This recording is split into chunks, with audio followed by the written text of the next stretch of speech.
Meu nome é Luiz Maia, eu sou professor de Economia e Finanças aqui na UFRPE e este é o projeto Leitura de Indicadores de Conjuntura. Semanalmente a gente retorna aqui para falar um pouco e provocar o debate sobre algumas estimativas de como anda a economia brasileira. O tema de hoje é sobre o nível e as perspectivas de investimento na nossa economia, sob a ótica, pelo ponto de vista aqui da metade do ano de 2017. Para começar, era necessário que a gente fizesse alguns comentários gerais sobre o tema. É evidente que nós temos um contexto político bastante turbulento e a pergunta que está na cabeça de todos nós é se já estaríamos próximos do fim de uma certa fase de trincheira em que boa parte dos tomadores de decisão no Brasil tem buscado mais garantir a sua sobrevivência do que pensar em crescimento, em aumento de lucratividade. O segundo aspecto que é sempre bom lembrar é que, em torno da decisão de investimento, a gente tem um conjunto muito grande de fatores capazes de influenciá-la. Nós temos o nível de risco, seja político, seja econômico, seja regulatório. Nós temos o grau de ociosidade das nossas empresas, das nossas fábricas. Temos a taxa de juros, que tem um impacto muito forte, tanto para o custo dos investimentos, para quem vai financiar a aquisição de uma máquina, um equipamento, como para a perspectiva de quem vai vender posteriormente os produtos fabricados a partir daquela operação. Então, a taxa de juros tem um efeito duplo sobre a decisão de investimento. Temos a questão das expectativas, em relação ao futuro, mais uma vez a expectativa de faturamento, de crescimento das vendas, e temos ainda uma avaliação sobre o preço dos ativos, que de alguma forma, de acordo com o ciclo econômico, na medida que os ativos tendem a ficar mais baratos, muitas pessoas passam a decidir por se posicionar, adquirir ativos para a próxima fase de crescimento. Tá, um terceiro elemento que é sempre bom a gente lembrar em torno da decisão de investimento é na combinação de investimento público com investimento privado. Existe uma ampla literatura na teoria, sobre a teoria e sobre a prática econômica, discutindo de que maneira que nós temos a complementariedade ou a substituição entre investimento público e investimento privado. Então, um processo de aceleração do crescimento, como que a gente observou no governo Lula, que acabou sucumbindo no governo Dilma, ele precisa sempre levar em conta de que maneira que esses dois componentes vão atuar em substituição ou complementariedade. E por último, a gente também tem que lembrar que as decisões de investimento muitas vezes têm uma ótica nacional, de investidores nacionais, mas outras vezes ela segue uma agenda ou uma estratégia que está muito mais influenciada pelo ambiente externo do que o ambiente interno da economia. Feitas essas ponderações, vamos direto então a alguns desses indicadores. Nós vamos começar, como é de costume aqui, pensando alguns dos elementos que são publicados lá no Panorama Macroeconômico, esse boletim do Ministério do Planejamento, e que reúne um conjunto muito grande de indicadores na forma de tabelas e gráficos muito úteis para análise de conjuntura. O primeiro deles, que nós vamos pegar aqui, demonstra a evolução da percepção de risco, principalmente externa, segundo as agências de classificação de risco no Brasil, como que está avaliando, como que está evoluindo essa percepção do risco Brasil. O que a gente observa é que depois de passado os momentos de maiores tensões, como foram os casos da crise financeira internacional de 2008 e do colapso do segundo governo Dilma, a gente observa que há uma tendência à normalização. Ainda que nos encontremos aqui num nível de risco elevado comparado com a média do período em que o Brasil foi considerado um ambiente seguro para investimentos, nós estamos ainda um pouco acima desse patamar. Seja como for, observa-se uma tendência declinante muito forte. Então, sob a ótica da avaliação de risco externa, há aí uma percepção de solvência do país e, portanto, de que a viabilidade de projetos e investimentos no país estariam menos ameaçados do que estiveram no passado. O nosso próximo indicador mostra que o nível de produção industrial, esse representado pelas barras azuis, continua muito baixo. O nível de produção da indústria no Brasil está muito baixo E nessa linha vermelha, a gente observa que a utilização da capacidade instalada também é bastante baixa. Então, este diagrama nos mostra que a indústria no Brasil, principalmente, tem uma enorme capacidade ociosa. Isso traz oportunidades, né? Se o Brasil precisar recuperar seu nível de produção, ele pode fazê-lo de maneira relativamente rápida. Por outro lado, isso demonstra uma subutilização das capacidades do país, portanto, um grau de eficiência muito baixo que a gente observa nesse momento. Tá. Um terceiro indicador que é preciso levar em conta para entender as condições de investimento na economia brasileira é o nível de confiança, né, que de alguma forma revela as expectativas de consumidores e de empresários. Mais uma vez, nós estamos falando aqui de indicadores coletados pela Confederação Nacional da Indústria. Observa-se que, passado o período de maior tensão, em que o nível de confiança estava muito baixo, tanto o grau de expectativa do consumidor quanto a confiança do empresário na indústria se elevaram para um novo patamar, com a possibilidade de um novo governo, né? Mas o que a gente observa é que esse aumento foi um salto de patamar, mas ali houve um processo de estabilidade.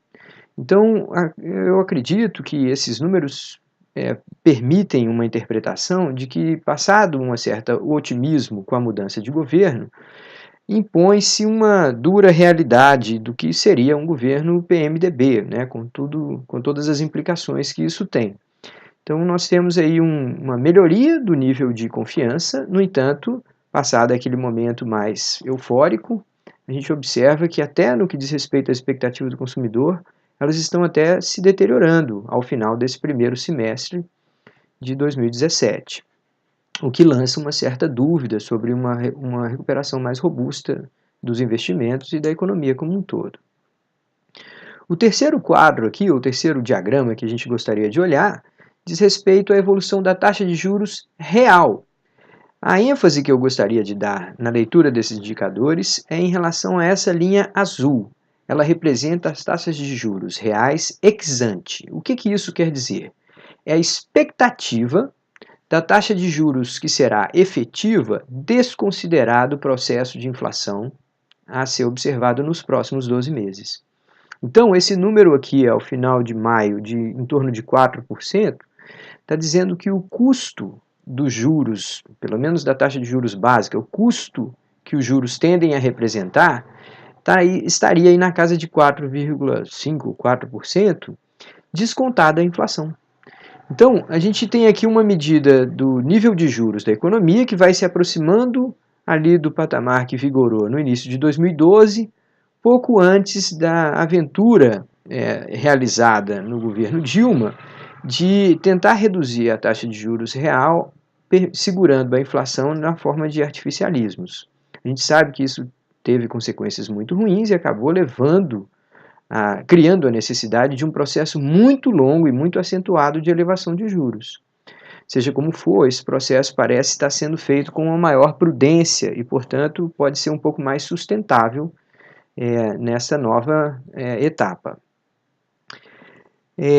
Agora, finalmente, a gente chega ao indicador dos investimentos. Aqui nós estamos falando basicamente de dois grandes componentes que entram no cálculo dos investimentos, pensado como realidade contábil, né, da contabilidade nacional. A formação bruta de capital fixo, que significa a efetiva aquisição de novas máquinas e equipamentos para ampliar a produção num período subsequente, e a variação de estoques, que acabam sendo contabilizados como parte dos investimentos.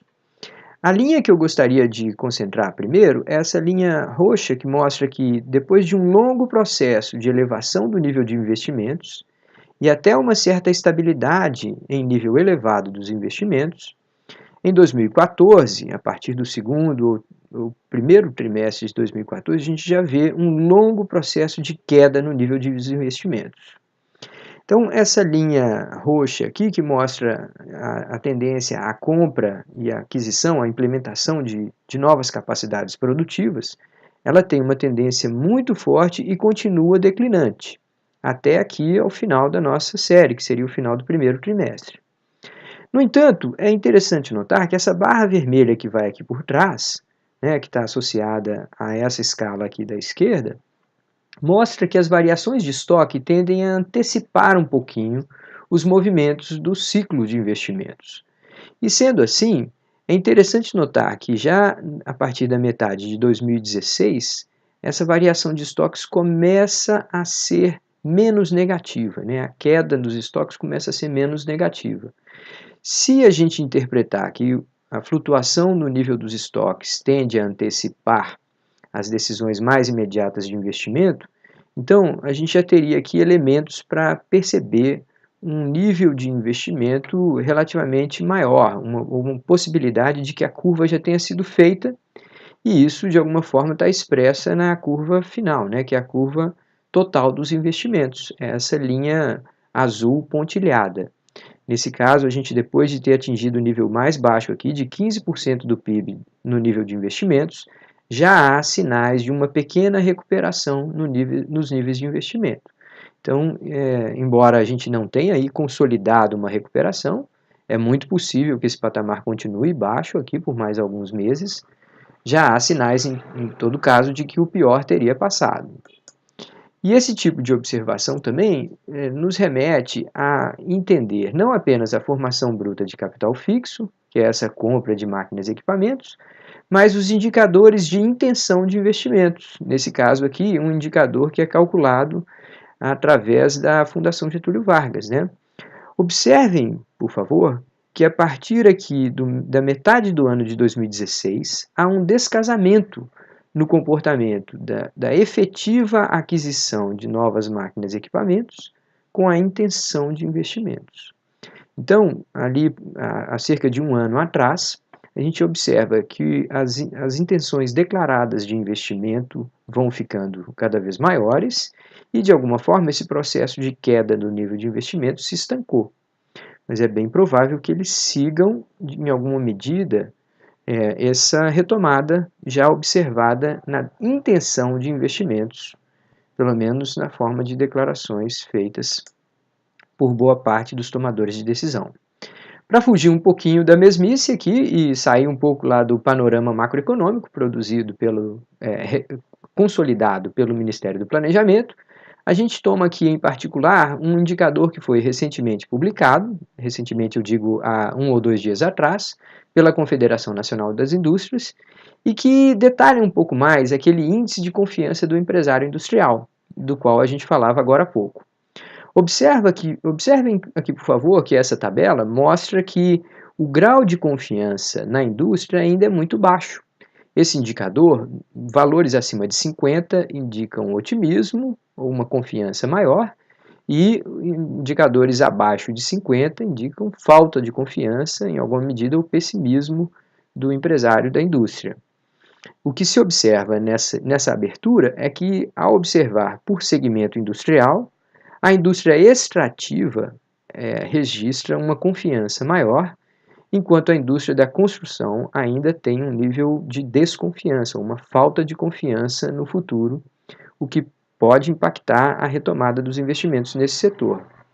No caso da abertura que eles fazem dos indicadores por porte de empresas, o maior otimismo se concentra nas grandes empresas, que provavelmente têm melhores condições de acompanhamento da conjuntura e até de acesso ao crédito e a mais rápida retomada de decisões de investimento. Bom, com isso ficamos por aqui, nós abrimos o debate com esse vídeo, esperamos ter a participação de todos e agradecemos sempre este ambiente que tem sido marcado nas últimas vezes que a gente postou, né? A ideia de que as pessoas coloquem suas dúvidas, façam seus comentários, façam sugestões e, mais uma vez, se alcançarmos 50 visualizações, estaremos de volta daqui a uma semana com mais análise de indicadores econômicos.